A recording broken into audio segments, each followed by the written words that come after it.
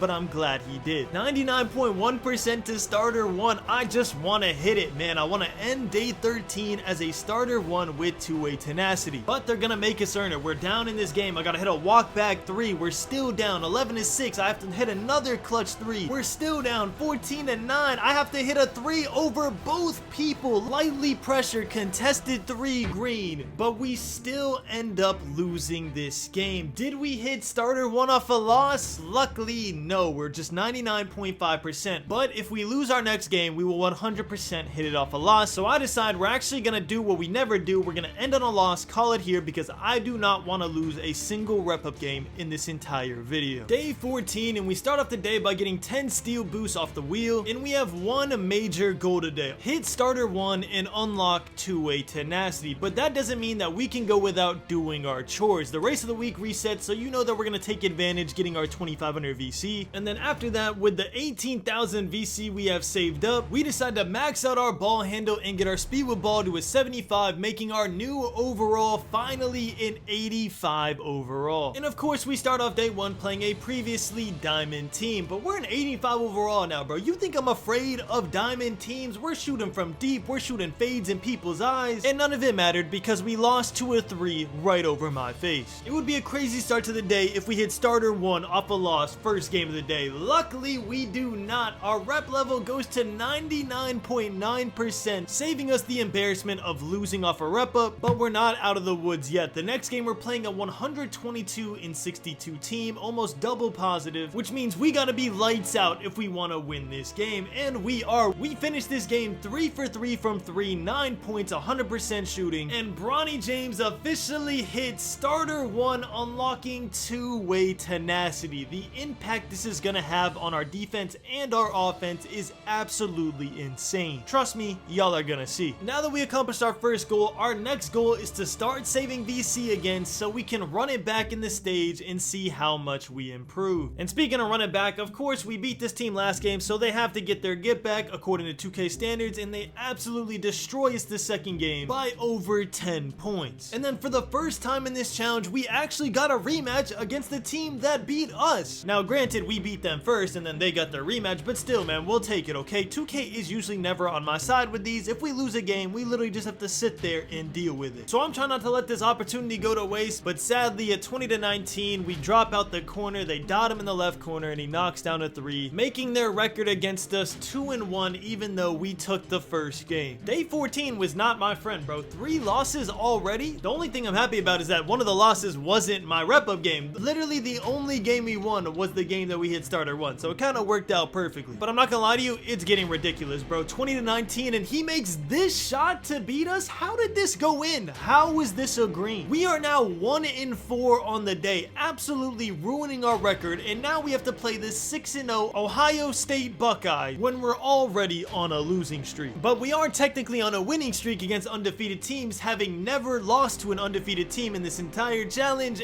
and we do not break that here. We end our previous losing streak by beating this team, and I did absolutely nothing in this game but get 1 steal and 1 assist. And one thing I forgot to mention is now we are getting 1.25x rep because we are a Diamond Pro-Am team. Obviously, it's going to reset when Season 3 comes out, but for right now, we are enjoying a little more extra rep, and we're hoping to rep up at least one more time before this challenge is over, which won't be a hard task if we keep shooting like this, bro. Another close game, and we knocked down 4 threes in a row to go 4 for 5 from 3, making the game-winning 3 and securing our player of the game, getting us a day-high 1,108 VC. And right here, you finally get to see two-way tenacity in action. We blitz the point guard, get a nice little on-ball steal, do a PB with Hyper, he hits me back, they both jump at me at the 3-point line. So I'm like, you know what, let me just fade this in the corner real quick. With two-way tenacity, it's gonna be an easy green. The green window's gonna be huge. And then when we're down 1, I tell my center to backdoor and hit me when I flare up. I flare up to the right wing and green a contested 3 in his eye to win the game by 2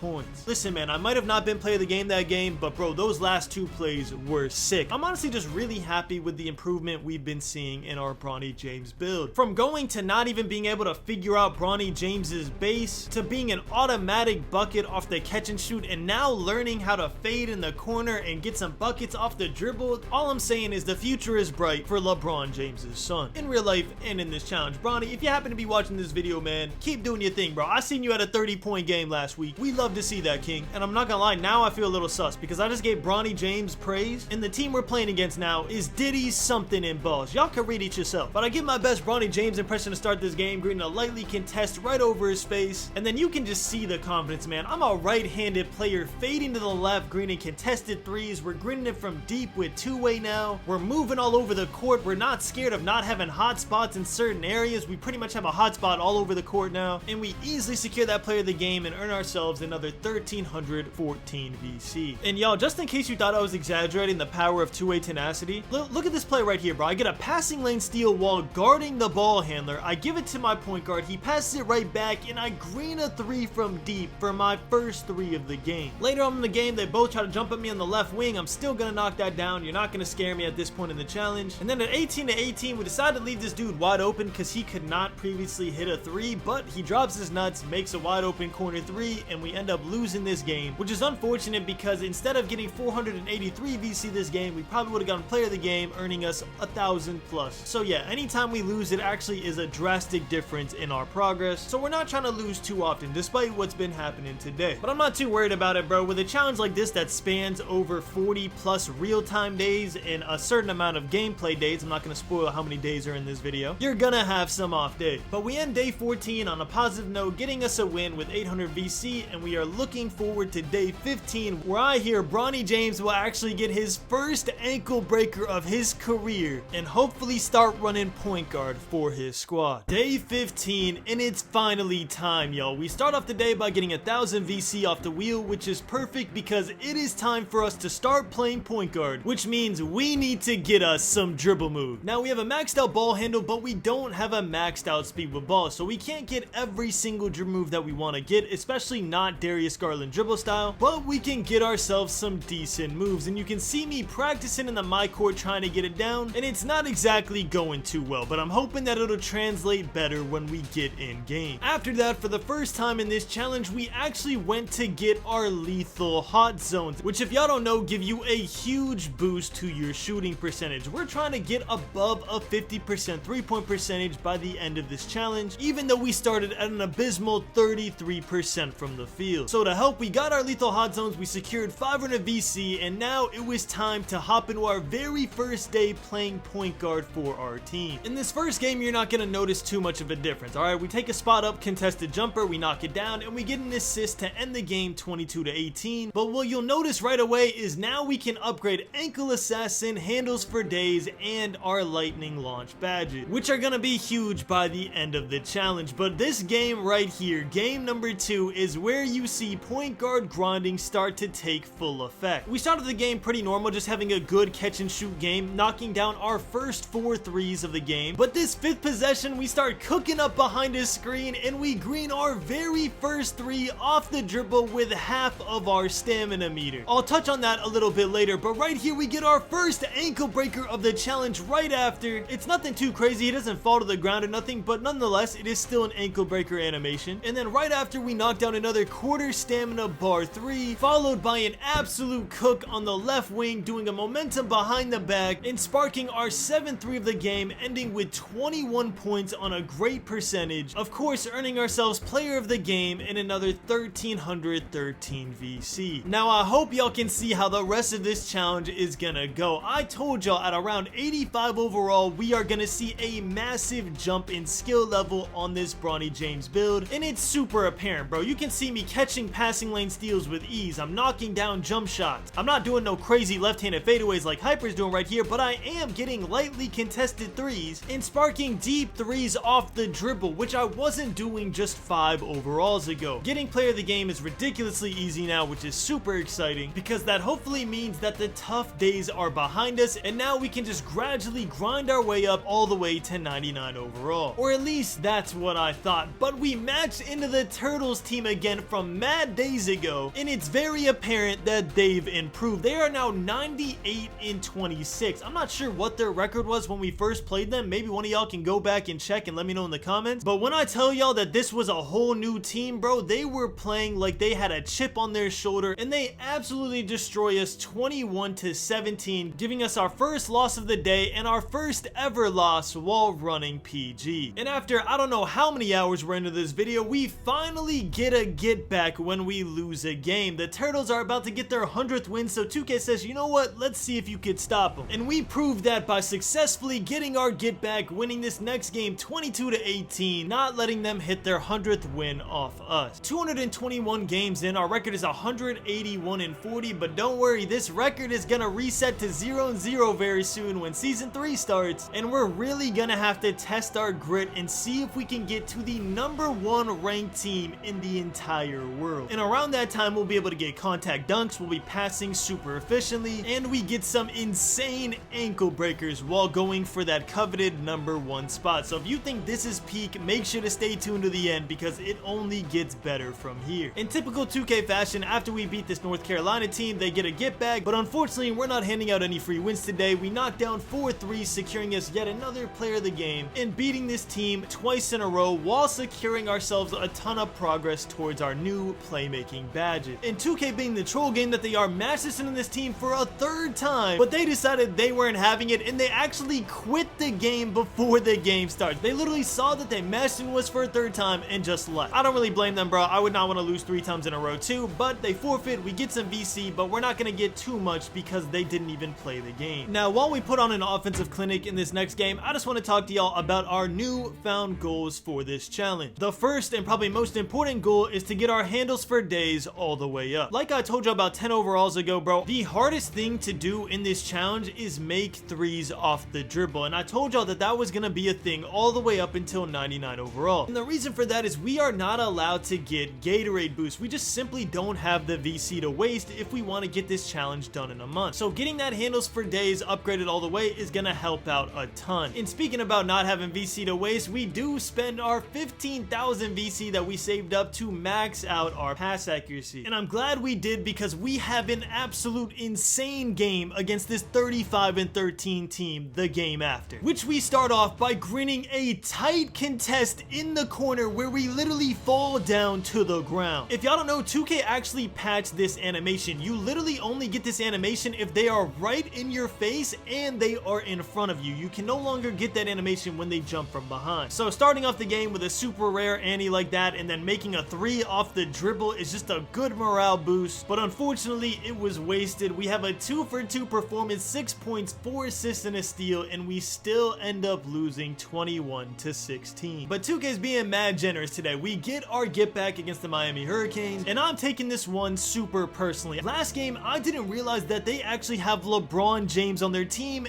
and that he's guarding me, which means that we officially lost our first LeBron versus Bronny matchup. But I'm not gonna lose again. You see LeBron trying to ISO me in slow motion. His dribble moves are cruised. I'm just trying my hardest not to get bullied, so I'm backing up. I'm playing the passing lanes. It doesn't give me the steal, even though I see the backdoor cut coming. But the good news is I literally have LeBron in a 4x4 box. He cannot move. He cannot dribble. He has to rely on his teammates, and as a point guard, you never want to do that. You want to be able to score at any point in the game. So forcing him to have to watch his teammates miss over and over again is perfect. And then this next possession, I have 0 stamina after dribbling for basically 2 seconds. I catch and shoot and still knock down this super slow jumper. I told y'all, man, not having Gatorade boost, I was forced to learn every single timing for wherever my stamina bar happens to be at. We're down 14-19. LeBron does a greedy reach, doesn't get it, so I knock down a corner 3, and then I guess I return the favor by doing a quote-unquote greedy reach on this passing lane steal, which I don't get, and LeBron dunks it home, giving us our first 2 losses. I'm not sure what the overall record is, but I hope that I'm up, because bro, I should have gotten that steal. I don't care what nobody says, that was a good steal attempt. But losing back-to-back on a team like that is obviously gonna have an effect on the morale. We get an on-ball steal here, but after losing 2 in a row, we just don't have the mental capacity to win this game. We lose 3 in a row, matching our highest losing streak of the entire challenge. If we lose another game, we will set our own personal record for most losses in a row. And to add insult to injury, it will be against the Pop Dat Can't Say This on YouTube team, bro. Like, we do not want to lose to this team. Now, the good news is we're not going to. The bad news is we are struggling to score off the dribble sometimes, bro. It's new to us, all right? We have no stamina all the time. We're getting open shots, but the slow timing is really messing with my head, especially because sometimes I don't know that I'm gonna get the slow timing because I'm not paying that much attention. We still end up winning this game, but it's definitely something I need to work on because in the close games, I need to be able to make every single 3 off the dribble. But after getting our last win, the curse is finally broken. At 12-10, we get a nice on-ball steal, and then we get the game-winning dunk to win this game as well. And everything I told y'all earlier in the challenge is officially coming true. We are playing full court defense as our primary lockdown, and without hyper in the lineup, we are running primary point guard with our 6'2" Bronny James build. And it is paying off perfectly. We're playing the same team again, and we green our first tight off the dribble in the entire challenge. Bro, when I made this shot, I was just cheesing, man. To see how far we've come from sitting in the corner, barely able to knock down a shot with Bronny James jumper, to now running straight point guard, greening from deep off the dribble. It's just a beautiful sight to see, man. And these are close games too. Like, these are shots that we absolutely have to hit. And I'm proud to say that every single point of this game was either scored or assisted by Bronny James off the dribble in true point guard fashion. And this is without Darius Garland dribble style. We are literally a 6'2" build without the best speed boost in the entire game. But unfortunately, our happiness has to be short-lived. Anytime 2K senses you're happy, they will crush you to the ground with no remorse. We start off this game by making our first 4 threes of the entire game, and this is where I start to rant. All 4 of my threes I had to green because I have high risk, high reward. But you can see that this team right here is keeping up with us by making slightly early and slightly late because they have low risk, low reward on, but for whatever reason, it's working like low risk, high reward because they're making just as many shots as me, including the game-winning 3, which they make off of a white. I think they made 3 or 4 whites in this game, completely nullifying my great 4 for 7 performance and handing us yet another loss. I will never understand 2K's decision on this, bro. Like, I get it, you want to handhold some people so they keep playing the game, but I'm not gonna lie to you, bro, it's December, and a lot of these people that haven't been able to shoot have already quit 2K. So now all we're left with are the sweats and the people that think they're good because they're still making shots even though they're mistiming. Me being one of the sweats. Look at this 3 in the corner. I catch the ball, I do a spin-a-rooney all with my left stick, and I faded in the dude's eye with only an inch of space. I don't care what anybody says, bro. That was a pro Bronny James move. It just looks so clean. I had to perfect dribbling with my left stick back when I was a 60 overall, so seeing it pay off now when I'm an 85 and now I can fade from the corner is actually beautiful poetry. Now this game, all we do is knock down a couple threes, so let me tell y'all what we are planning to do to end this video. So like I said a couple days back, we still have to earn 99 overall, but in the meantime, what we're going to do is once we max out our speed with ball and any other attributes that we need, we are going to start saving VC so we can go back to the stage at a 90 plus overall and see if we can get our get back and go positive on the day against the best competition possible. But until then, we are at 190 wins, which means we are 10 games off of 200 wins, so that is going to be our short-term goal, while playing the stage and winning is going to be our long-term goal. We start this game off by getting a nice on-ball steal animation and a self-lob. Bronny James trying to do it all. We missed the self-lob though, so we just settled for an assist in the corner. And when I told y'all I was going to start playing lockdown for my team, I was not kidding. This game was an absolute defensive clinic. I'm getting steal after steal, and then I'm even stopping, popping, and converting it on the other end from deep, turning our defense into easy offense, winning us this game 23-10 and securing us yet another player of the game. Now, we may have just had a blowout last game, but unfortunately this game we got to lock back in. We're in a tight, close game, 9-8. I take a one dribble pull-up, fading to my left, green 3 in the corner, and then at 20-19 I have to dot my teammate in the corner, trusting him to knock down this shot. Luckily my Twitch mod Jaleel does, he comes through for us, and we win this game, unlocking Silver Shifty Shooter, which is actually going to help a ton with making more fades. And we load into the next game, which is another blowout, so I decide I'm going to start catching some lobs. I get a nice little Bronny lob right there, and then my center decides we don't get to play the game anymore and does a back fade from 3, just icing the game in the most ridiculous way possible. Bro, if I lost like that, I would just uninstall the game. There's no way my center got a rebound, ran it out, and did a back fade 3 to end the game. Like, that's actually just ridiculous. Then this team right here said they were gonna take my aura, so I had to make sure I had enough left over once they did that, so I throw myself a nasty little self lob on the fast break. We're jumping that high without upgrading our vertical yet, by the way. It gets insane later on, and then we knock down 3 more threes to boot to finish out the blowout 22-8. And in the rematch against this team, we have an insane game. You can see that they're previously diamond, so they're not a bad team. They're also a bunch of purple tiers, and they're pretty high reps for the time, and they were about to show it in this nail biter game. We just blew them out 22-8, but we all know how 2K is, bro. They start off by sparking a 3, so I have to answer coming off the left screen, knocking down a 3 of my own off the dribble. We love to see those. Those are my favorite highlights by far. But in the beginning, they just started off by absolutely taking our aura. We're down 10-3. Jaleel hits an insane shot to bring us back in the game. We're down 5. I have to match shoot in the corner, do a step back, and green a 3 in his eye to bring us within 2. Up 2, they tie the game on a nice little slip. 18-18. Jaleel has the ball, hits me in the left wing, wide open, and we knock down the clutch game-winning 3 to barely win the game 21-18, but secure ourselves yet another player of the game, while having 11 points, 2 assists, 2 steals, and shooting a great percentage. After that, 2K said, oh, okay, y'all can lock in like that? Bet. Do it again against this 23-2 team. Once again, more purple tiers trying their absolute hardest, but at this point in the challenge, we love that. Down 12-9, we have to knock down a clutch 3 in the corner, tie the game. Luckily, they miss when we're down 17-14, and I pull a crazy heat check from the deep right wing, knock it down to tie the game at 17. And I'm not done there. At 17-17, I knock down another 3 to put us up 3. My center goes up with a crazy layup instead of hitting me wide open, gets snatch blocked. Luckily, Jaleel gets the steal. I hit him back to reward his efforts, and we win the game 23-17. You can see we maxed out our ankle assassin at silver. That's the max the badge is going to get the entire challenge, and trust me, that badge is actually way more OP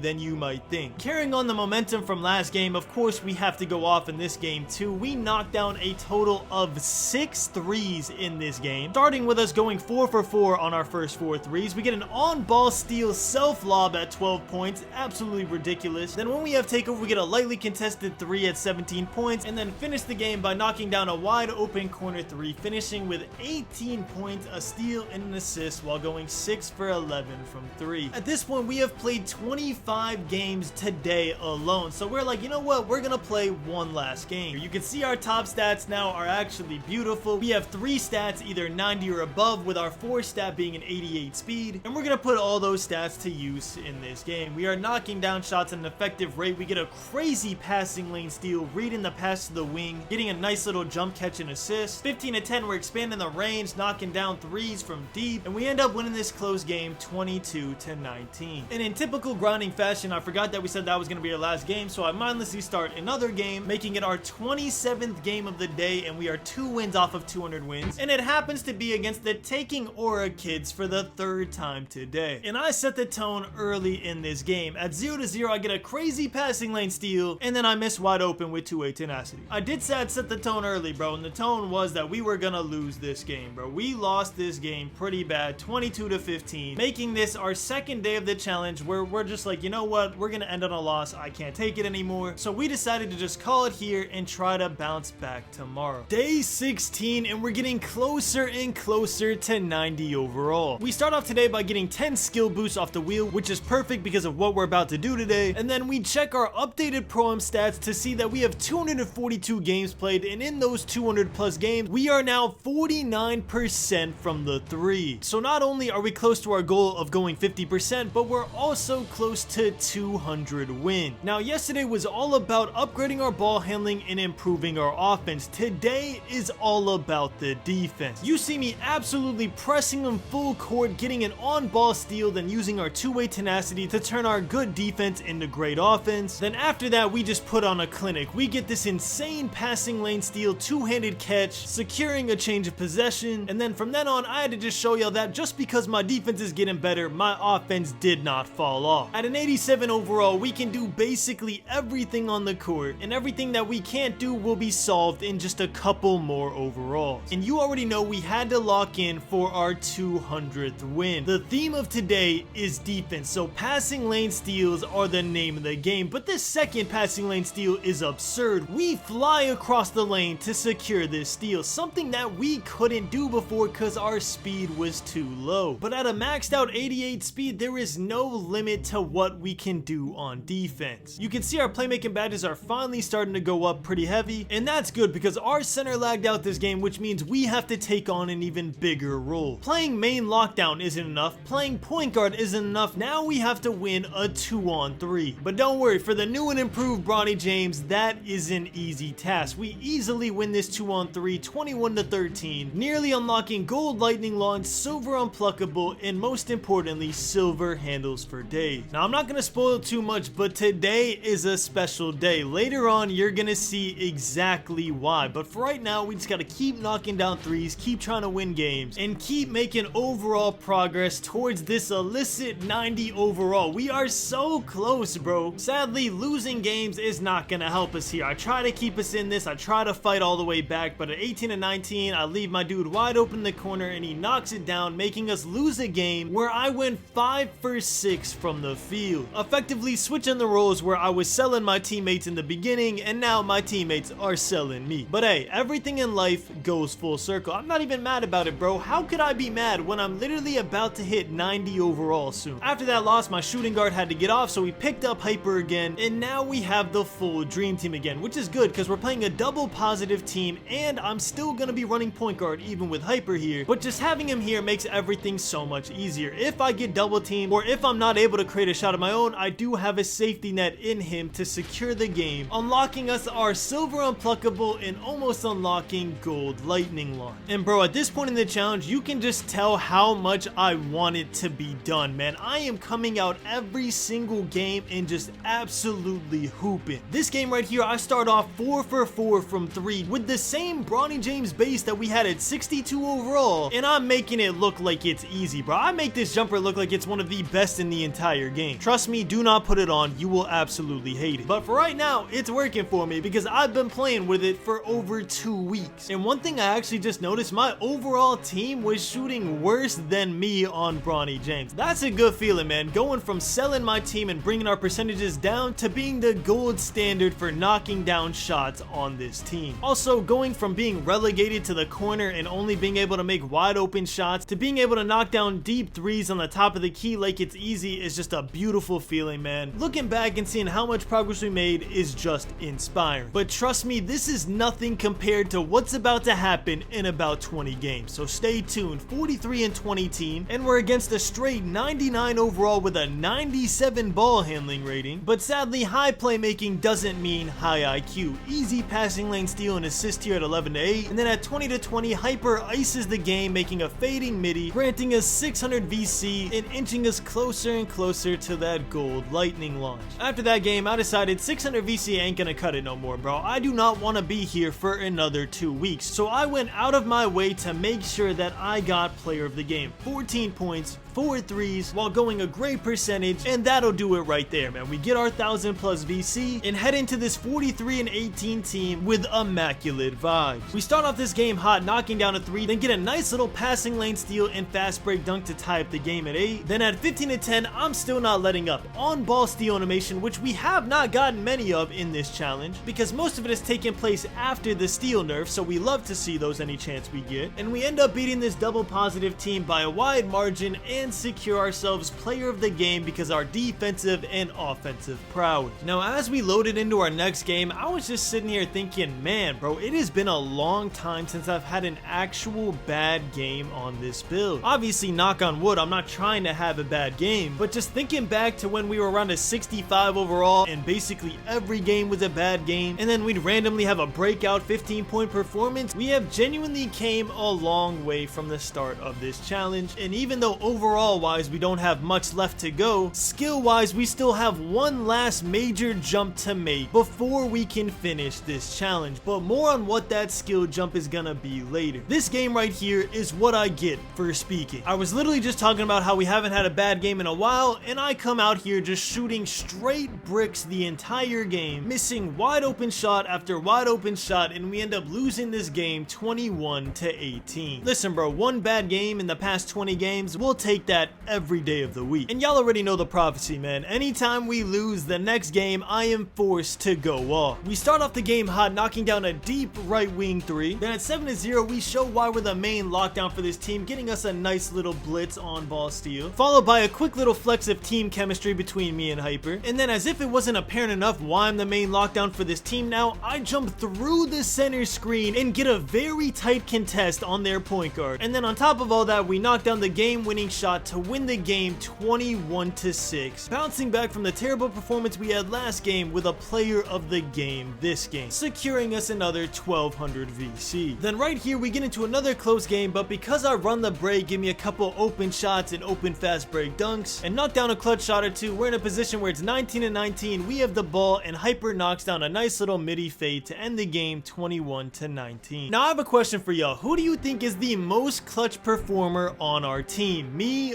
or Hyper? Because at 17-20, I knocked down a dog shot on the right wing, tying the game, and then Hyper finishes it off by knocking down the game-winning shot. So who's more clutch there, man? The person who keeps us in the game or the person who finishes the game? Timestamp this and let me know in the comments below. Now on game 19 of the day, we are getting closer and closer to the surprise. We start off this game by getting an on-ball blitz at 3-2, and of course we're gonna dunk that home, followed by another on-ball blitz steal at 15-11, a corner 3 off the dribble at 17-13, followed by another corner 3 to end the game 23-16. And after a performance like that, do I even gotta say who won player of the game? Another 1000 VC in the bank, and we are now 99.9% to gold lightning launch. And then once I saw this team's record, I knew I wanted to go off. We make a whopping 6 threes in this game. Whether it's catch and shoot from deep or off the dribble from deep, it didn't matter. We were just absolutely sparking in this game, finishing with 18 points, going 6 for 10 from the 3, earning a silver limitless range, 99.9% to silver handles for days, and matching our current VC high record of 1316 VC. But unfortunately, our happiness was short-lived. We are now playing a 47-19, and right out the gate, the very first play, I get little bro'd out the paint. Like, my fault, bro. I didn't know you weighed 315 pounds. Give me that passing lane steal, and I'm gonna run up and make this deep 3 with 2-way tenacity just to make up for it. The rest of this game was absolutely personal. At 6-4, I'm pressing a full court. I get a nice little blitz on ball steal, dive for the ball to try and energize my team and force a comeback, but unfortunately, it's too late. They knock down the wide open 3, and we lose 23-17, even though I went 2 for 2 from 3, 6 points with 2 steals. Now, this right here is the last game before I reveal the surprise for the day, and it was a very good game. At 5-8, we get an on-ball steal and finish it off with a cheeky little self-lob. At 7-8, we do the same thing, on-ball blitz steal. 9-13, I make a clutch 3 to keep us in the game, and then at 18-18, Hyper finishes off my comeback efforts with a 3 of his own, winning us the game 21-18. And then we load into the next game, and I'm like, oh, we're playing the 98th team in the world, until I realized that we are the 98th ranked team in the world. Bro, this was so surprising to us because we weren't going going for this at all. This was literally the very end of the season. We started the Pro-Am journey around, what, 15 days ago? And for those of y'all that don't know, 2K seasons are about 6 weeks long. So that means we started our journey 4 weeks after everybody else. And we still came back and ranked top 100 in the world this season. And we're not gonna stop there. You see, after we win that game, now we're 96 in the world. And with this newfound distraction, the goal was no longer to try and hit 99 overall. The goal was now to try to hit the highest rank possible. I'm not gonna lie, it was a fun little side quest, bro. And it low-key re-energized us to keep going, because at this point, we're about 26 games in. But seeing the rank go up after every win just motivates you to want to keep going. And the fact that my build basically has no limitation other than one, which we're going to talk about later, is also helping keeping me on the game. Before, all I could do was catch and shoot, and let me not sugarcoat this, that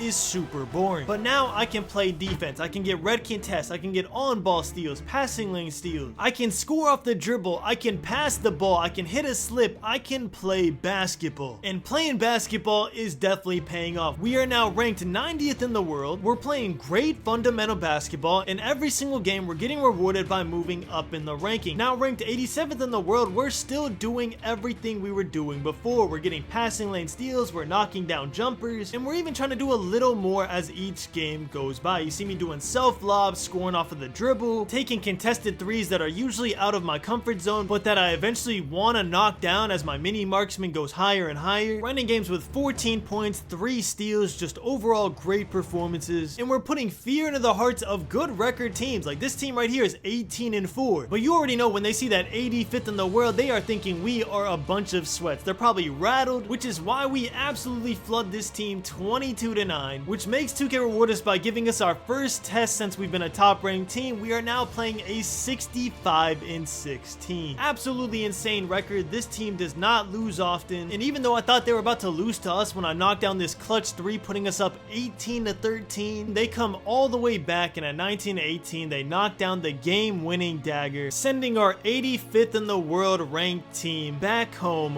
where we belong. Listen, bro, if we're gonna throw an 18-13 lead, we deserve to lose that game. But even though we lost, we still go up in ranking. Our new highest ranking is now 83rd in the world. And what can I say, man? When you got the best lockdown and best point guard on your team all in one player, of course you're gonna be top 100 ranked. Look at Bronny James doing his thing. 3 for 3 from 3, 2 assists and 2 steals. It doesn't get more efficient than that. Then after playing 32 games on the day, I decided that this 33rd game would be the last one for the day. We're getting pretty tired at this point. At 7-4, I get a crazy pass and lane steal, finish it off with the 2-way tenacity 3 from deep. And then at 19-8, their center starts to troll because they're losing super hard. I'm not having that. I just run up, rip it right off them. And we win our last game of the day in a decisive blowout, giving us good momentum leading into tomorrow. Day 17, and it's officially the last day of season 2, which means it's also the last day to climb ranks. We start off on a great note, getting 10 Gatorade boosts in every category, which is unironically the best reward we could ever get. Then we spend the 30k VC we have saved up to get an 85 strength, which is going to give us Hall of Fame strong handle and gold removable enforcer. Then we also max out our speed with ball at a 91, finally unlocking every dribble move that we need, including but not limited to Darius Garland dribble style and a bunch of new escape and combo moves. After spending some of our VC to get our dribble moves right, it was time to play our first game of the day. And nothing too special happens in this game. We knock down a couple threes, we get ourselves a win, and most importantly, we finally unlock gold lightning launch. This is gonna make a big impact for the rest of the challenge. We are now ranked 81st in the world in Pro-Am, and you already know we're gonna put our new gold lightning launch to the test. At 18-12, we do our little spin-a-rooney with our left stick, and we hit a crazy fading 3 to our offhand to finish this game off and earn us another 900 VC. Now, even though we're 81st in the world, I was looking at our record and I was like, I really don't like how this looks at all. It just doesn't look clean. We basically have a 4-to-1 win ratio, so every 4 wins we get, we're gonna take 1 loss. And while I was absolutely destroying this team on the offensive and defensive end, I put it in my mind that next season we were gonna have an elite record. Something like this 38-2 team right here, bro. When I seen this, I ain't gonna lie, I was a little shook. We haven't played a team with this good of a record in a minute, but man, you could not tell I was shook in my gameplay. I was absolutely cooking these dudes. At 17-17, I knocked down a clutch 3 to put us up by 3, and then at 20-17, I get the game-winning blitz steal, throw myself a self-lob, and what just happened? My player threw it on the bottom bottom of the rim for the self-lob win? Literally all of the aura I just gained in the middle of that game was thrown away in that moment. Luckily, we still end up winning the game, 16 points, going 80% from 3, having 2 steals. Just an absolute dog game from Bronny James, securing a win against the now 38-3 team right before season 3. But we don't stop there. We play against this Miami Hurricanes team once again. We start off right, getting an on-ball steal at 0-0, dunking it home. Then we knock down a couple threes to make quick work of them. Double, triple positive, not gonna affect us when we just beat a 38-2 team. And now at our new personal high, 78th in the world, we match into a team who is somehow negative even after 200 games. I've never seen anything like that. And apparently I was going for a tryout for this team, bro. I could not knock down a shot to save my life in this game. At least not until we were down 19-20, game on the line. I pop a deep left wing 3 in the dude's eye, and somehow I knocked this one down after missing every other wide open shot. Listen, bro, if I was them, I'd be heated, bro. There's no way I should make that shot if I couldn't make a standstill wide open 3 possessions in a row. After that performance, I decided this is the best way today's gonna end, so let's call it early and wake up refreshed for the start of season 3 tomorrow. Day 18, the start of season 3, and also the start of the longest and craziest day of the entire challenge. We start the day off right by getting 2500 VC off the wheel, and then we spend the 13k VC we have saved up to get our driving dunk to a 90 overall, which in turn completes a milestone, granting us a 90 overall Bronny James build. After that, to mitigate our losses, we went back to the race of the week, completed that right away, earning ourselves another 2500 VC, and then we hop into the Pro Arena for the first time this season, and man did we have an insane first game to start off the day. We begin by knocking down a tough shot off the dribble, showing just how much Bronny James has improved at a 90 overall, and then at 19-11 we go for style points for game, but unfortunately miss what would have been an insane through the leg self-lob dunk for the win. We still get play of the game though, securing us 1000 VC, our very first game of season 3. Now y'all, like I said a couple days ago, when this season came out, our goal was to become the #1 ranked team. The problem with that is that we started 12 hours behind. That's right y'all, the gameplay you're seeing right now was recorded at around 5 p.m. and the season came out at 8 a.m. Friday morning. To say we slept in was an understatement. So if we want to be a top ranked team, we are going to have to close a gap of about 40 Pro-Am games, which means not only do we have to play well, we also have to hope that the teams at the top take some breaks along the way. But what we really need to do is control what we can control. We start off this season 3-0, and now that our driving dunk is at 90, all of our top 4 stats are a 90 plus. And man, are we gonna put these stats to use. We are playing like a 99 overall maxed out normal 6'2" build. And I know y'all seen this Bronny James build in the beginning. We are not built like a normal 6'2". No 6'2" is going strength on NBA 2K25. But we are still scoring as efficiently as a normal 6'2". Off the dribble, catch and shoot, it doesn't matter. But what does matter is our increased defense compared to normal 6'2" players. We get a passing lane, steal, and layup per game, finishing with 17 points, 5 for 6 from 3, earning ourselves another player of the game, but more importantly, topping our highest VC ever with 1317 VC. I highly doubt we're gonna beat that record again in this video, but we'll see. And y'all, if you thought that starting 40 games behind would make becoming a top ranked team impossible, wait till you find out that in about 10 games we're actually gonna take a break from Pro-Am and head back to the stage to see how we match up now at a 90 overall. Yeah, you heard that right. Bronny James wants all the smoke, bro. The last time we went, we got absolutely embarrassed. I personally played well, but me and my team just were not cut up for the challenge. But looking at the gameplay right now, this is a whole new build, bro. I don't even recognize myself at an 80 overall, let alone a 70 overall when we were in that stage. We are finally at the point where this is my team. If we win or lose, it is gonna be on me. And that is exactly what I want. And so far, it's working out well for us. We're 6-0 with Bronny James being the team captain and leader. And rightfully so, bro. We're knocking down 3 super efficiently. We're scoring a majority of the points. We're shooting with confidence. And most importantly, we are step by step getting closer and closer to hitting that illustrious 99 overall. But we're not gonna do it without facing some tests. 2 undefeated teams. You know that we love these type of games. One team is gonna end up with a loss on their record, and I do not want it to be us. We're down 7-3. I knocked down a clutch 3, put us down by 1. Then down 1, I knocked down another clutch 3 to put us up by 2. And then after that, they just could not contain the Bronny James build, winning the game 21-12, handing them their first loss and preserving our undefeated record, which we are gonna try and keep the entire day. If y'all are still watching the video, timestamp this down below and guess how many wins we can get before we take our first loss in this season. And keep in mind that Bronny James can now score off the dribble, get on-ball steals like a lockdown, fade threes off the dribble from the right wing, and do everything he could before, meaning catch and shoot at an efficient rate, whether it's from the logo or from the corner. But now he also has a finishing bag and finish with a layup or dunk. Alright y'all, now we are at a crucial point in this day. In 4 games, we're gonna head to the stage. So can we end our Pro-Am run undefeated so we can come back to an undefeated team when we go for that coveted #1 ranked Pro-Am team? We win this game right here, so now we're 3 games off of going back to the stage. We're making lightly contested threes. We're scoring off the dribble consistently, which was a dream of mine when we first started this challenge. Having to use basic dribble moves with no lightning launch to now having all the best dribble moves in the game, except for Steve Francis, regrettably. And don't worry, I don't regret not giving myself Steve Francis, bro. If I gave myself a 95 ball handle on this Bronny James build, y'all would be up in arms in the comments. What I do regret is not upgrading my ball handling earlier, bro. Look at this. I am playing a full court lockdown, getting the steal, running backwards, and greening gather threes from half court. Listen, bro, I hope y'all are watching like a proud father like I am right now. I'm watching this build that I created out of nowhere that couldn't do anything 20 days ago and just smiling like a proud dad, man. We really came this far. And this right here is the final test. We're 12-0. Next game, we're gonna head back to the stage and test if we really got grit. But first, we need to stay undefeated. We start off the game at 2-3, getting a passing lane steal and throwing an insane self lob in between 2 people, knocking that down. And then at 13-5, I decided I'm just gonna be a highlight reel this game, bro. I catch the ball, dribble to the right corner, and make a nice little fade green. And then to end the game, we go back to being fundamental, catch and shoot on the right wing, knocking that down as well, ending our first Pro-Am run 13-0, leading to our spirits being high as we head to the stage. Now we are finally back at this stage. The last time we were here, it did not go well. We went -2. Our net overall was losing 2 games, so we lost all our VC, but now we're back with a lot more to lose. We have 19,000 VC to lose, and y'all know that is about 19 to 25 Pro-Am games worth of VC, so we need to lock in and win these games. Luckily, our very first game, me and Hyper are locked in. We knock down our shots and we easily flood this actual stage team 22-12, which by the way I find hilarious. We're playing against teams who are actually competitively viable, and they are about to be in absolute sweat games against Bronny James. You just know they were mad, especially after throwing this turnover at 7-3. We get a nice little dunk off the 2-8 tenacity. 9-5, Hyper hits a clutch 3, keeping us in the game. I had to follow suit at 9-8, put us up by 2, and then I just never stopped, bro. 9-11, another corner 3, knock that down. And then at 20-17, we get a stop. I hit Bauer on the fast break, and we win a game where we were down 7-0 to start, winning 2,500 VC because we went 100% from the field and grabbed 3 steals, being the perfect two-way player that we always wanted to be. Now this team wasn't very happy that they just lost 2,500 VC to Bronny James, so they put up again thinking that we were sweet. They do succeed in hugging me so I don't score any points, but for the game they leave me wide open, and you already know I'm gonna knock that down. 22-16. You can see them in game chat going absolutely off. I even go to game chat just to troll them and be like, hey man, you lost to Bronny James, bro. What are you screaming about? Which is just the most satisfying payoff considering how bad the last time we entered the stage went. We went from 19,000 VC to a whopping 27,000 VC, which means we had a nice little 8,000 VC gain. And with that, we finally upgrade our mid-range to a 79 overall, so we can stop saying that we have a 53 midi every time we green a midi. I'm sure y'all are happy about that. That had to have been mad annoying. And then I wanted to check how much VC we need to get to our max overall, which is a 96, and it's around 45,000 more VC. Now, I'm not a gambling man. I know when to call it quits, so we take our 3-0 win at the stage, and we head back to the Pro-Am, where we had a nice little surprise waiting for us. We are actually the 96th ranked team at just 13-0. And once again, just seeing numbers on a virtual screen motivated us to be like, you know what? We are hitting top rank today. I don't care if they got a 12-hour start, bro. We can come back. People are gonna get off. They're gonna go to sleep thinking that their spot is secured, and the Bronny James team is gonna come back from behind and lap them like it's our job. Especially if we keep playing like this, bro. We are knocking down 3 after 3, expanding the range with this Bronny James base. We have finally mastered it, man. Like, everything is coming full circle, and it honestly just puts a smile on my face. I love to see it. 18 points, 6 for 9 from 3, earning us a nice little 1,200 VC and our new highest ranking of 70th in the world. The good news about it being a new season is that every win is gonna jump us up a ton of spots, because 1, it's a Friday, people have school and work, so they're just getting home from school and work, and 2, it's only been half a day into the season. People aren't gonna have that many games played. Obviously the top 5 teams have about 40 to 50 50 games plus already. But other than that, we are gonna climb super quickly. Unless we lose, and against the 2K Diddy party, it's looking like we're gonna lose. We're down 17 to 16. We take a nice little slip to go up 18 to 17. They're up 19 to 18, but luckily Hyper made his return, makes a nasty little fade on the right wing over two people, securing us the win and our 50th in the overall ranking for our previously diamond ranked team. And I guess I had a chip on my shoulder to prove that we deserve to be here, bro, because look at this steal animation at 2 to 3, bro. Like, absolutely insane. I just took the ball off him like he was a little boy to me. Then I ran the break, did a snatch back, pulled it from half court in his eye and knocked it down. Two-way tenacity is such an overpowered bag, and we needed to keep being overpowered because I'm trying to keep this undefeated streak. 18-0 is insane, but you can't say it's not deserved. We are playing great 2K basketball. We're knocking down lightly contesteds. Me and Hyper can both fade. We can both create off the dribble now. The only thing that's stopping me is right there. You can see I shot in early because my stamina is terrible, bro. Even with handles for days on gold, it is still bad. I need Gatorade boost badly, but unfortunately I'm not going to be able to because I can't spend that VC. It's okay, bro. Compared to what I had to deal with when I was a 60 overall, not having stamina is nothing to me. Yes, it's gonna impact my shots, but I can always just adjust to the slower timing, and I will take this version of Bronny James over the catch and shoot Bronny James any day of the week, bro. We can actually contribute on offense, we can contribute on defense, and most importantly, we are actually the leader of our team, which if y'all don't know me, y'all know that that is my play style through and through. I like scoring the most points, I like being the reason we win or lose games. In this game right here, I prove it. I don't know if y'all have noticed, but we've been playing straight 95 overalls and up, as we should at the season start. Everyone already has their build ready to go, and we are still fading in their faces, knocking down threes, just winning games in a dominant fashion. We've had some close games on the scoreboard, but there was never a game we thought, oh no, we're actually gonna lose. And at 21-0, the Belt Boys are not gonna change that, bro, especially when we're shooting lights out like this, bro. At this point in the challenge, I was honestly debating going on my main account and changing my main player's jump shot to Bronny James base, bro, because I went back on my main player for a different video and tried Kyrie Irving, and it felt ridiculously slow compared to Bronny James jump shot. Now, 22 games in, we finally had our first test of the season. A 12-3 team. They're off to a hot start. We're obviously off to a better one, but in this game, they are ahead of us. We're down 16-12. I knocked down a clutch 3, and then with the game on the line, down 1, they double team Hyper, leaving me wide open, and I knocked down the 3 to secure our undefeated record. Their point guard absolutely went off. 20 points, 9 for 11. I can't let that happen, bro. I'm the lockdown of the team. I need to make sure I can contain players like that, but he was just a really good player. Shout out to him, bro. He was a tough person to guard. And speaking of tough, we are now the 16th team in the world after starting 12 hours late. If we started on time with everybody else, there is no doubt in my mind we would be the #1 ranked team with this Bronny James build right now, bro, which would have been an insane feat. We're still gonna keep going for it. You see, once I saw that 16th in the world, I was like, okay, nah, we gotta end games quick. Let me lock in. I knocked down 5 threes in a row, 5 for 7 from 3, 15 points, and we get these dudes out of here extremely quick. Now, at this point, we've played a ton of games, so I was like, I probably have VC left over, and with this 11,000 VC, I decided to max out my driving dunk, max out my mid-range, and start upgrading my vertical. That's right, yo, the weakness I was talking about a couple days ago was my lack of ability to get contact dunks. But now with a 93 driving dunk, all we need to start getting contact dunks is upgrading our vertical and getting the contact dunk animation. So that is our next goal. Save enough VC to max out our vertical and start getting the pro contact dunks, the small contact dunks, and just absolutely put people in the rim. But until then, our main focus is just to win games. And this 5-2 USA team actually had me scared we were gonna lose. I'm not even sure why this game was close. I'm knocking down my threes, I'm doing everything I'm supposed to be doing, but we found ourselves down 18-19. Hyper has to take a tough shot in the dude's eye. Luckily, he knocks it down, securing our win and keeping us undefeated 27 games into the day. And you can see now, after every win, our rank is going up slower and slower. That's because we're up here with the tryhards at this point. The tryhards that, mind you, had a 12-hour lead on us, so obviously they're gonna be at least a couple games ahead. Anytime we go up even one team slot, that is a huge win for us because we're playing from behind. We're just trying to climb the ladder while they're trying to kick us down by keeping playing. At 28-0, we are officially top 10 in the world with our Bronny James build, and I'm just hoping and praying that we match into one of these top 10 teams, bro. I want to knock them off myself. That's exactly how I'm feeling, bro, and why wouldn't I? I can do everything on the court right now. I'm catching lobs, I'm knocking down threes, I'm playing defense. Earning ourselves player of the game has never been easier, and it's reflecting in our record. 29-0. We're 8th in the world, and sadly, this team right here just cannot compete, bro. We're knocking down fade threes, we're getting insane passing lane steals, running down, knocking down deep threes right off of it. it. We're hounding the point guard. He can't play the game, getting on ball steals. I'm pulling up from mad deep. Y'all thought I was gonna make that one, bro. Come on, man. It was a tight from half court. Lock in, bro. I'm still Bronny James. But we will knock down the game-winning three to give us a 30-0 record to start this season, which at 30-0 means we are 7th in the world. And all I'm wondering is how many games is it gonna take for us to be top 5? There's really 6 teams with a better record than 30-0 right now. That is insane, especially considering to get this 30-0, we have to be knocking down lightly contesteds, making fades, playing immaculate defense. I guess I'm just out here wondering what 6 teams are outperforming us right now. Last game we put on a defensive clinic, we had 4 steals. This game more of an offensive clinic, ending the game with a nice little fading 3 on the left corner. But it seems like no matter what we do, our rank will not go up anymore. We're 32-0 and we are still 7th in the world. The good news is, even if our rank doesn't go up, Bronny James' skill is going up every single game. You see me getting steals, trying new shots off the dribble. I'm knocking some down, I'm missing some. But even though I have a bad percentage in this game,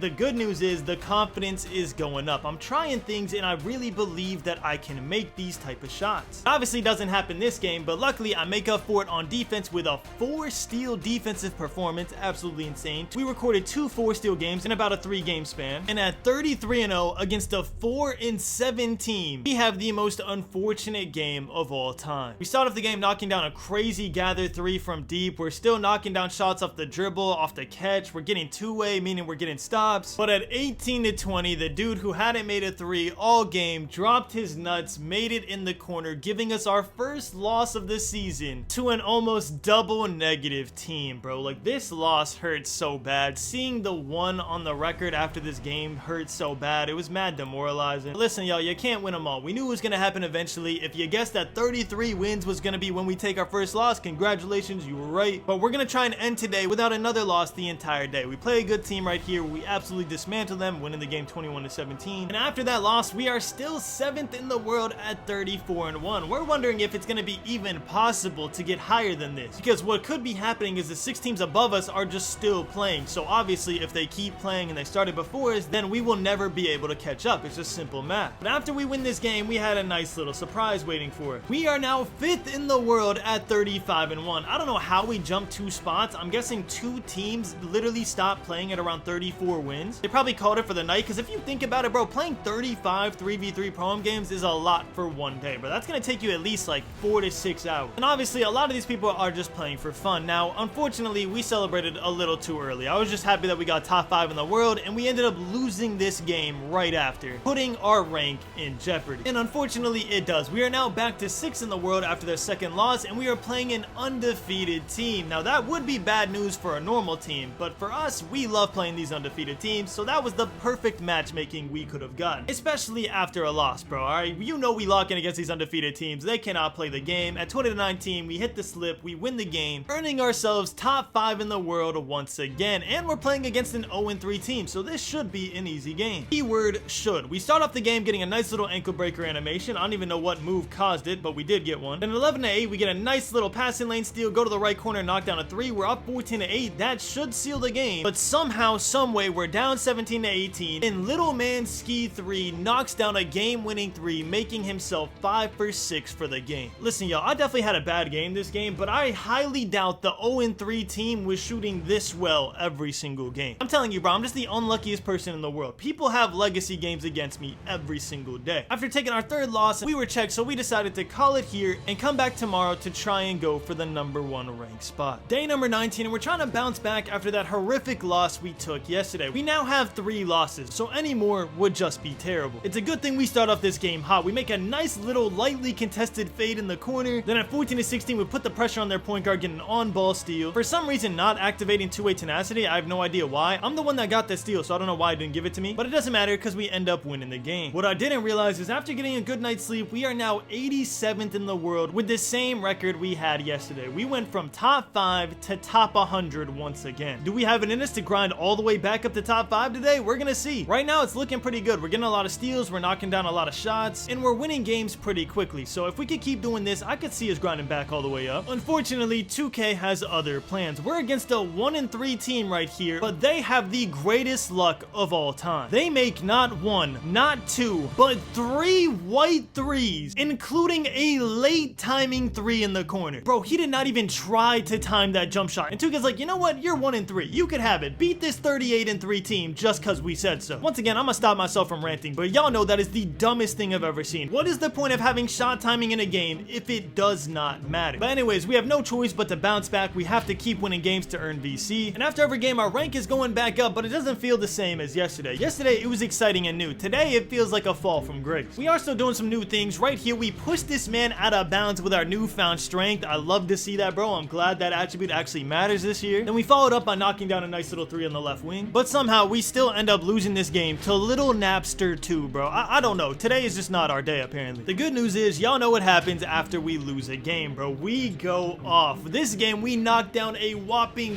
5 threes to absolutely flood this team full of car salesmen, which I just realized is a team that happened to beat us last game. So I hope y'all see how 2K be moving, bro. They beat us by 3 last game, and this game we win by 11. And this dude right here had the audacity to message me, Braun would be disappointed. Come on, bro. Why you gotta bring my dad into this? But man, do I love 2K for this. After this dude sent this message, we matched into them for a 3rd time in a row. And you already know I had to message the dude, try to win this time, buddy. Let's see what happened. Because, bro, at this point in the challenge, we are just mind-numbingly playing, trying to get VC. So if he wants to see us lock in, we could lock in for real. And that is exactly what we do. Absolutely flooding this team, ending the game with a momentum behind the back in the corner with no stamina, and we win the game 23-12. And you know I wasn't gonna let that go unchecked, bro. I had to message him back. You trash talk, I could trash talk too. And that sparked a fire in me because, bro, I have an insane game right here. At 0-0, I dive out of bounds, saving the play after Hyper's miss, and then I get back in the play and spark a 3 in the corner, bro. An absolute hustle play from Bronny James. I love plays like that because it looks mad realistic. We're driving, getting some dunks, something that we couldn't do before. We end up winning this game 21-16 while having 14 points on 4-for-4 shooting. Just an absolute masterclass Bronny James game that we love to see. Now, just like before, I want to take a moment and go over our new goals, because without goals, what are we doing this challenge for? So obviously right now, we're pretty high overall. We're making it towards the end of the challenge. But one benchmark we still have not hit is 95 overall. So today, that is what we're going for. We need to hit 95 overall today, because after we hit 95 overall, the only hard part of the challenge left will be earning the my points to get to 99 overall, and I'm gonna tell y'all what we're gonna do about that in a second. But first, we match into this car salesman team for the 4th time overall, and this is what you get for talking crazy, buddy. Never message me again. We beat you 3 times. This game happened to be a little closer than the last one, so props to y'all for fighting, but enjoy that double negative record, man. Braun would not be disappointed, okay? Braun would be very proud of Bronny James right here. By the way, y'all, don't take me seriously. I wasn't actually offended by these dudes, okay? It's Xbox, bro. Talk your trash, alright? It's the internet. If I was really that upset, I would just turn off my phone and turn off my console and pretend it didn't exist. But nah, it was just funny that he messaged me Braun would be disappointed, and the game was like, you know what? You want to trash talk him so bad? Yeah, here's 3 losses in a row. I low-key kind of feel bad for him, but not as bad as I feel for this little pipsqueak right here, bro. 16-13, I just shoot right over him, and I green an open contest somehow. Their point guard went 0 for 8 when I was guarding him. Just a masterclass performance. And speaking of masterclass performances, at 45-6, I put on another show, man. I'm just knocking down 3s. I'm a 90-something overall now, bro. You can't leave me open from deep anymore. You can't let me dribble the ball anymore. I'm not easy to score on anymore. Like, everything has changed, and I absolutely love it, bro. At 20-16, me and Hyper pulled back our signature PB play, and we win the game despite Hyper having a 1 for 10 performance because I went 6 for 8 from the field. Now, these bad record teams are honestly the teams that I'm scared of the most, because 2K loves blessing these teams more than anybody. Unfortunately, this loss is not 2K's fault. Me and Hyper could not knock down a shot in this game, of course resulting in us losing. Our center can't carry us that hard, but 2K knows exactly what they're doing. After a loss, they throw us against a good team, and you already know if we lose, we are gonna go off the next game. Shot clock winding down, I wrap Hyper, knock down a nice little clutch 3. 12-12, I knock down another clutch 3. 15-15, I knock down yet another clutch 3. And then at 18-15, Uzi gives me a nice little break, knocking down the shot for me and winning us the game. This next game, we start off down pretty heavily, but we knock down some clutch 3s to keep us in the game, and then Hyper knocks down the 3, down 18-19, winning us the game 21-19, securing us about 300 more VC than we would have gotten if we had lost, which honestly doesn't seem like much, but if y'all been watching this whole video, you know that 300 VC goes a long way. Not necessarily on a game-to-game basis, but over time, that 300 VC adds up, and it could turn into 10K, and we all know that 10K is a couple overall points at this point, which honestly is all we need to finish the challenge completely. Now we are 99.6% to Shifty Shooter on gold. I can't wait to see that badge in action. I'm hoping I make a fade in this game so I can unlock it, which I do right here at 8-6. I make a nice little corner 3 fade, securing my gold Shifty Shooter. Can't wait to test that badge out. I followed up with a couple shots off the dribble, nice little passing lane steal steal on their fast break, thwarting it completely, and we win the game 23-16 off a nice 12-point performance from Bronny James. Now we are nearing the end of day 19, which means 1, we need to hit 95 overall, and 2, we need to start showing out. We get a nice little on-ball steal here, and Hyper actually shows out for me with the crazy under-the-leg self-lob. I did not know that was in his bag. You know I had to try and answer. I get an on-ball steal right here, and I throw the self-lob and finish with a one-handed, left-handed dunk. We're a right-handed player, so that was pretty impressive. After a highlight-focused game, we earn ourselves 735 VC, inching closer and closer to that coveted 95 overall. Now, I told y'all earlier that once we hit 95 overall, this challenge would change completely. So what did I mean by that? Well, y'all, as I said before, once you hit 95, the only thing that you have to worry about is getting enough my points to hit 99 overall. So right here, we have 29,000 VC saved up, and I decide not only is it time to hit 95 overall, it's time to hit 95 overall by maxing out our vertical and upgrading our driving layup a little bit. Now, the reason I didn't upgrade to 97 overall is because I wanted to be a 95 overall with all the contact dunk animations, and contact dunk animations cost a lot of VC. So much VC, in fact, that I wasn't able to get every single one. I actually had to pass up on getting small contact dunks off too for now because it costs a whopping 2,500 VC. Instead, I get all the contact dunk animations I could, which means tomorrow it is finally time to put people in the rim. Day number 20, and today we are going to play against the #1 ranked Pro-Am team in the entire world. Yeah, that's right, yo. We are officially a couple days away from being done with this challenge, and the best is still yet to come. Game number 1, we start down 13-3, which means we gotta make a crazy comeback. We start off by getting a nice little bump steal in 3, finishing this game with 2 clutch steals total that helped us get back in it, and also successfully completed our first dunk meter green of the entire challenge. Now, y'all know anytime we beat a good team, 2K has to make sure they get a run back, so we play them again at 0-0, get a nice little passing lane steal. I attempt the dunk meter, doesn't work because it slows down. I hate the dunk meter this year. I'm hoping they find a nice balance between 2K24 and 2K25 on 2K26. We're down 13-5 again against the same team, and we come back and win once again due to me knocking down a clutch 3 at 18-20, winning the game back-to-back when we were down 8 points or more in both games. And look, y'all, we broke the curse. We don't even have to lose to go off in games anymore. This game, we just showcase our new and improved Bronny James high overall build, finishing the game with 5 total threes, a steal, and a successful dunk meter this time, earning ourselves player of the game and a ton of VC. And if y'all thought that was something, this next game is insane. We're knocking down 3 after 3, but more importantly, we get our first contact dunk of the challenge, absolutely destroying this dude. And if that wasn't bad enough, right after that, we get a steal and make a back fade green 3. And then to fully max out our aura, we finish the game with a lightly contested 3, just to make sure that y'all understand how good this build really is. Now, after having 3 insane games like that, we were due for a nerf. The next game, we play terrible. The next game, all we do is score 1-3, and we happen to lose. Alright, it's fine, bro. At this point, I don't really care if we win or lose, unless it's against a high-ranked team. And speaking of that, now is a good time to go over some of our final goals of the challenge. First and foremost, we want to get as many contact dunks as possible. One of my biggest regrets of this challenge is upgrading my driving dunk and vertical very late, so we have to make up for it by getting as many highlights as possible. And then, of course, our main goal of the challenge is to hit 99 overall, which I'll explain how we're gonna do that later on. But first, we have to play a 40-0 team that happens to be led by the #1 ranked point guard in the entire world. At the time, this dude led in 3-point percentage and points made for the entire season. And unfortunately for him, he happened to lose to Bronny James. We make a nice little lightly contested 3, and we win this game, which had me absolutely cheesing. There is no better end to the undefeated team saga than this right here. Something about playing 3 people that obviously play well together, they know each other, are all on their main builds trying their absolute hardest, and still winning with a troll Bronny James build is just so satisfying, bro. I love it. But not as much as I love my first ankle breaker green of the challenge. Yes, we've gotten some small ankle breakers here and there, but bro, we've never put somebody onto the ground until now. Who would have thought it was going to take us till 95 overall to get a lot of these first that we're getting right now? But hey man, it is worth it. The grind is finally paying off after what, 350 plus games? I'm not even sure where we're at this point. And now our goal to finish off day 20 is just to stack as much VC as possible. What I was talking about earlier is how we're gonna hit 99 overall. And believe it or not, not, our problem isn't gonna be VC anymore, which is kind of hard to believe considering that this whole challenge, our problem was that we needed 374,000 VC. But you're gonna see after day 21, aka tomorrow, we're gonna have more than enough VC to hit 99 overall. But the real problem and the real roadblock that's gonna stop us is our my points. Now we could do one of two things to solve this problem. One, we could bang our heads against the wall playing 300 Pro-Am games until we get 5,000 my points per game, eventually getting to 99 overall. Or we could switch up the game plan, and we'll talk more about that game plan during day 21. Day 21, and today we are going to get the craziest contact dunk animation of our career so far and hopefully unlock 96 overall. But to do that, we gotta win games. Now I'm not gonna lie, at this point we are suffering from 2K fatigue, or maybe not 2K fatigue, but at least Pro-Am 3v3 fatigue. Right now the last thing I want to see is a Pro-Am 3v3 arena, and can you blame me? We are probably around 400 games in at this point. We're playing against 15-3 teams who are dunking on me over and over again, making me want to play the game less and less. Luckily we win this game, and then right after we're against an undefeated 6-0 team where I just say enough is enough. Fine bro, you want to match me into undefeated good teams? Then they're gonna suffer just like I am. I go absolutely off in this game, getting myself a nice little contact dunk and a player of the game win. Next game, more of the same. We're just going off, we're knocking down threes, we're getting steals, doing things that Bronny James just does at this point. We're used to this. What we're not used to is Bronny James making a contested layup per game. I did not think this was gonna go in, but I'm glad it did. We are not trying to lose out here. And speaking of losing, we're playing against a team that has lost only once. They're 10-1. We knocked down a nice little three, get a couple dunks, a couple assists, just an overall decent game, but we happen to lose because my center missed a wide open layup, bro. I hate losing games like this. I think overall in this challenge we've lost 2 games to something like that, and we've only won 1 where the other team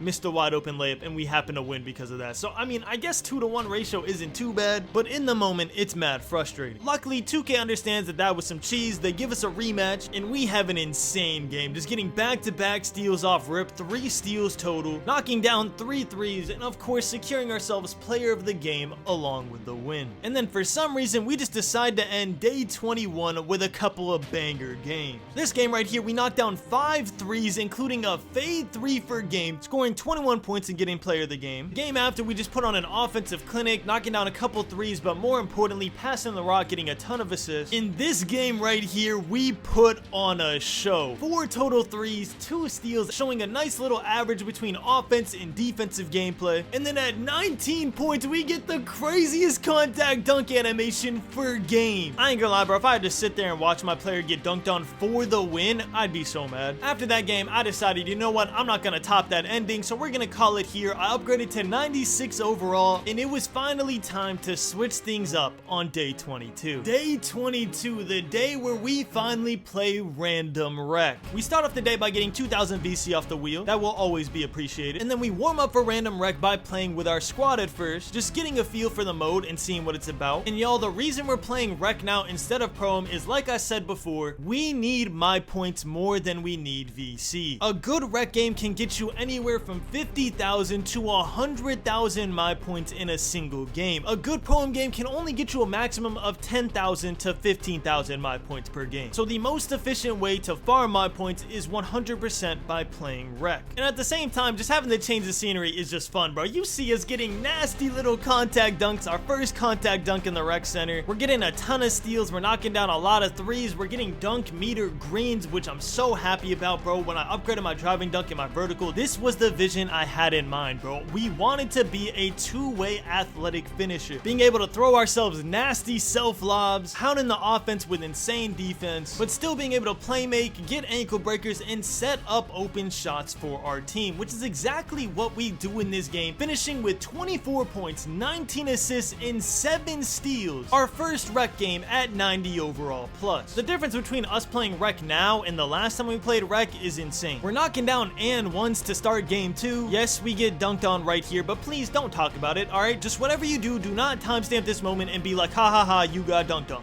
And speaking of doesn't matter, we end this game with 38 points and 10 assists, and we still end up losing. Super unfortunate we couldn't pull off an undefeated record in the rec like we did in Pro-Am for a while when Season 3 just started. But listen, man, that's not what we're here for. We are here for one reason and one reason only, and that is my points. And this game right here is gonna get us a ton of my points. We start off this this game on fire. This is probably the best start to a rec game I have ever seen. Not just from Bronny James, but from my main builds, from my friends' main builds. Like, y'all, we put up 21 points so quickly that the other team just had no idea what I was on. If there was a single game you could point out and be like, yeah, you know what, he's probably zenning, I guarantee this is the game that the other team thought I was cheating. Not only am I pulling off insane moves and knocking down back-to-back greens consistently, but I finished this game with a massive 12 three-pointers while, get this, going 12 for 15 from the three. Do you understand how insane that is? Especially for a build without a 99 three-point rating and without legend badges to help make this possible. We're not meant to be a super offensive player, but who knows, man, maybe Bronny James' jumper is just OP. Now, unfortunately, after such a stellar performance, the next game was a pretty bad game. We do a couple things here and there, but honestly, the only thing to write home about this game was that we won and we earned some my points. Not too many, because last game we went insane and got a ton of my points, but this game we just got a couple. So after that terrible performance, I decided it was time to upgrade to 97 overall. We are so close to the end of this challenge, and we're honestly playing like it too, bro. We're knocking down threes, we get a nice little contact dunks, we're sparking threes off the dribble, off the catch, whether it's contested, it doesn't matter. And then whenever they get too comfortable with our sparking ability, we drive to the paint and get us a nice little contact dunk, as well as some failed contact dunks, and then unfortunately, we get graded out of the game. Yeah, I can almost guarantee y'all were not expecting that curveball. And don't worry, neither was I. After that happened, I got super mad and I was like, you know what? I'm not playing rec no more. We're back to pro-am. But don't worry, I will get punished for this knee-jerk reaction by having to first face a 9-1 team, where we luckily do our thing, we knock down a three, we get a nice steal, we finish a couple dunks, and we end up winning this game. But then right after that test of a game, 2K was like, oh, okay, that was too easy. Here's a 69-17. Now, y'all, usually I like these competitive games. It's where I turn up the most. But bro, we are 400 plus games in. I am tired, 2K. Can we get a break? I try my hardest to win this game. I knocked down 4 threes, but at the end of the day, they're locked in. They're trying to climb ranks while we're just trying to get my points. So obviously they win this game, and they deserve to, bro. They played like the better team. After that game, I decided I'll play one more pro-am game, and then I'm gonna give rec another shot. At 14-16, I knocked down a clutch 3, knocking down 2 total threes in this game, and we officially end our Bronny James pro-am career on a win. Now, these first 2 rec games back, we're gonna speed through. The first game being game 10 of the day, including rec and pro-am. We spark a massive 40 points in this game, being an offensive menace that honestly I didn't think we were gonna be by the end of this challenge. I really thought we were just gonna be a two-way lockdown type of player, but we're really embracing that offensive heavy point guard role, even though our stats don't really match that. And what I mean when I say that is we don't have a 95 ball handle for Steve Francis. We don't have a 99 3 for legend badges. We don't have a lot of these tools that these small point guards are running to make it easier for them to score. And do I have to mention for the 1000th time that we are using Bronny James's jump shot instead of meta Patty Mills or Kyrie Irving? But despite all the disadvantages, we end this game with 40 points, 5 assists, and 3 steals. And then for our final squads rec game of the day, we spark a total of 7 threes in this game. A couple of them coming off of nice defensive plays. So we get the steal, we get our two-way tenacity, then we knock down a clutch 3. And plays like that are important in the rec center, especially when it starts off as a close game. Those 3-point swings will add up very quickly. And you can see that here, 57-45, we get a steal, we finish with a fast break dunk, and we end up winning our final squads rec game of the day, going into random rec with a positive mindset. Now, y'all, I thought going into random rec with this build would be so troll, but we have an absolutely absurd game. Starting with that 20-15, we get a steal and get an insane contact dunk, meter dunk, absolutely putting him in the rim and giving my teammates confidence in me that we desperately need them to have. I know y'all know this is true, bro. If you mess up once in a random rec game, congratulations, you are getting iced for the rest of the game and you will have 0 points. So every time I got the ball, I tried to do something positive, whether it was scoring, whether it was doing a highlight play like dunking on them, or whether it was something as simple as just passing my teammates the ball. Whether they make or miss it, I would still hit them when they were open, and that led them to allowing me to run point guard basically the whole game, which might have been a mistake because at 62-50, we get this insane offensive interference play, which I'm honestly shocked didn't deter my teammates from ever giving me the ball again. I don't know what happened there, but we win the game, securing player of the game as well in our first random rec game. Now, I'm gonna break y'all's neck with this one, but I didn't want to ruin my random rec experience after having such a good one-game experience, so I decided to run pro-am again, and I actually just disbanded my team before because I thought we were done running pro-am, so we gotta start over on a brand new team. Starting off our first or second game back, I'm pretty sure this is where one of the game's footage corrupted, but we start this team off with a 6-3 performance from Bronny James, securing player of the game and winning the game. Then the next game, we top that 6-3 performance by by going 6 for 6 from 3, just absolutely sparking every single 3 we took. 100% from 3 on NBA 2K25 with over 5 attempts is super hard. I know y'all know that. So to be able to do it on this Bronny James build was a major accomplishment for me. The next game we start off by knocking down a nice little dunk meter dunk. We spark a couple 3s, then for game we get a cheeky little steal and dunk it home for game, winning player of the game and unlocking gold posterizer. And this is where 2K said, alright bro, you're having a little too much fun. Here's a 74 and 16. Have fun. And I say, okay, I will. At 13-8 I get a clutch steal, and then at 15-8 I catch a lob, and we beat the 74 and 6 team like it's easy. Right after, another test, 28 and 16. And we have another 6 for 6 performance. This time not from the 3, but we go 3 for 3 from 3 and 6 for 6 from the field, also securing ourselves a steal and player of the game in this win. And you knew 2K was going to give them their run back. I'm just glad the 74 and 6 team didn't get their run back. At 3 to 6 we get a steal and we knock down a 3, knocking down 2 total 3s for the game, but sadly it wasn't enough to win back to back, and we drop a game against the now 28 and 17. And then our final game of the day, we wanted to end off on a banger, and that is exactly what we did. Starting off the game with a steal. At 8 to 7 we show off that we can start getting dunks off the dribble now, creating our own little lanes. At 15 to 12 we show off our now gold shifty shooter badge, knocking down a fade green, and now we actually secure our official last player of the game in 3v3 Pro-Am. Finally disband this team as well, and upgrade to our max 98 overall, making tomorrow our final day of the challenge, as we are just 1 overall off from being a 99 overall Bronny James. Day 23, the official final day of the challenge. If you guessed 23 days in the beginning, timestamp this and let me know that you were right. We bought our final dunk package, the small contact dunks off 1 that we couldn't afford before, and now VC officially does not matter. The only thing that matters is securing enough my points to unlock this 99 overall that has been gate kept from us for so long. And to get the 60k to 100k my points left that we need, it is gonna take us 4 whole rec games. Now instead of commentating every single one of those rec games, we're gonna wait till the very last one because man, that game is special. And while the highlights of the first 3 rec games are playing in the background, I want to talk to y'all about this challenge. Before we get into the stats, first off I want to explain why I wanted to do this challenge in the first place. And that explanation starts off with an apology. For the past 3 years, my job has kind of been going super hard in September, October, November, and then basically taking the rest of the year off until September rolls around again. And that really isn't fair to y'all. I don't remember when this started happening. I think it was around 2K21 next gen, because before that 2K19, 2K20 I grinded the entire year. I hit legend every year, and I would make banger stream snipe videos and stuff like that all the way until the next 2K came out. But the past couple years, obviously that hasn't been the case. So the reason I started this challenge was to let y'all know that I am not abandoning this channel this year. I will do whatever it takes to produce quality content on this game, even if it takes me 42 days of my life. Yeah, y'all heard that right, 42 days. It took us 23 days to complete the challenge and 19 whole days to edit it and put it all together. I'm not gonna lie to you or say that it was easy. It was probably the most difficult challenge I've ever completed as a YouTuber. Just having to record hours of footage, go through it all, put the audio to the footage to match the clips, it takes forever to edit. So one, I hope it was worth it. I hope y'all enjoying the video. If you are, please drop a like, drop a sub with notifications on. And if you actually genuinely enjoyed the video so far, make sure to comment what NBA player you want me to do next, because even though this challenge was difficult, I am 100% down to do it again if it's something that y'all will enjoy. Now for some stats of the challenge. We accumulated over 400,000 VC during this challenge. 375k of it, once we hit 99 overall, will have been used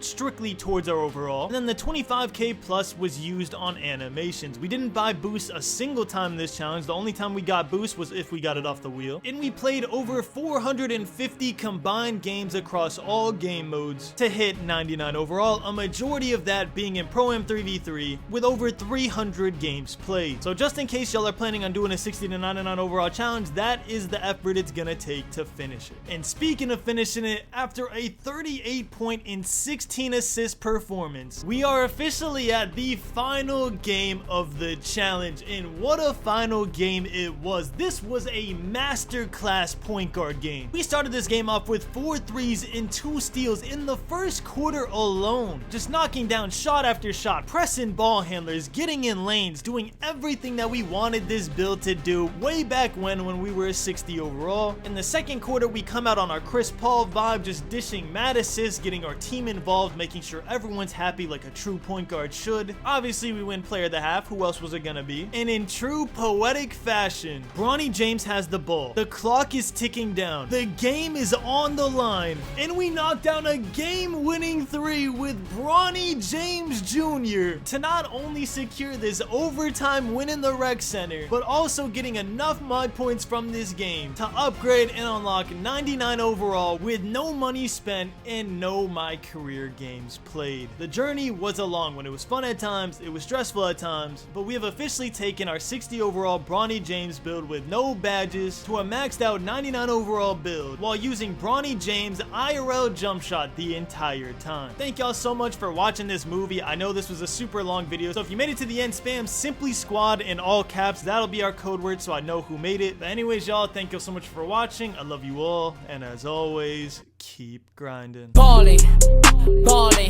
2K we never be falling. Rachel she never be calling. Still hitting.